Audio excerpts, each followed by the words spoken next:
রহিমানগর বাজার এটি চাঁদপুর জেলার কচুয়া উপজেলার গোহর দক্ষিণ ইউনিয়নে অবস্থিত। বাজারটি কচুয়ার অন্যতম পুরনো ও ব্যস্তময় বাণিজ্য কেন্দ্র।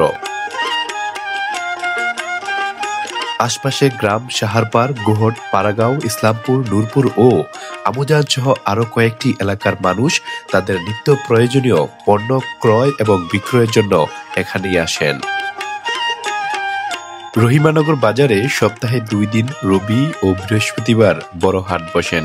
এই দিনগুলোতে আশপাশের গ্রাম থেকে কৃষক, মাছ চাষি ও ব্যবসায়ীরা এসে পণ্য বিক্রি করেন। এখানে পাওয়া যায় মাছ, মাংস, শাক সবজি, চাল, ডাল, কাপড়, ওষুধ, গৃহস্থালী সামগ্রী, এমনকি ছোট ইলেকট্রনিক পণ্যও। দর্শক, সম্প্রতি স্বপ্ন সুপার শপের একটি শাখা চালু হওয়ায় বাজারের আধুনিকতার ছোঁয়াও এসেছে।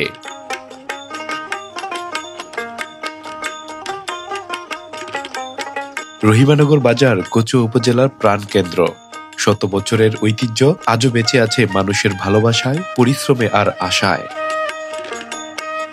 উন্নয়ন, পরিচ্ছন্নতা ও পরিকল্পনার মাধ্যমে এই বাজারকে আরও সমৃদ্ধ করা সম্ভব। চলুন আমরা সবাই মিলে আমাদের প্রিয় রহিমানগর বাজারকে গড়ে তুলি একটি আদর্শ বাজার হিসেবে। প্রিয় দর্শক, চমৎকার ও তথ্যবহুল ভিডিও পেতে গ্রাম বাংলাকে ফলো করুন আর ভিডিওটি শেয়ার করে পাশে থাকুন।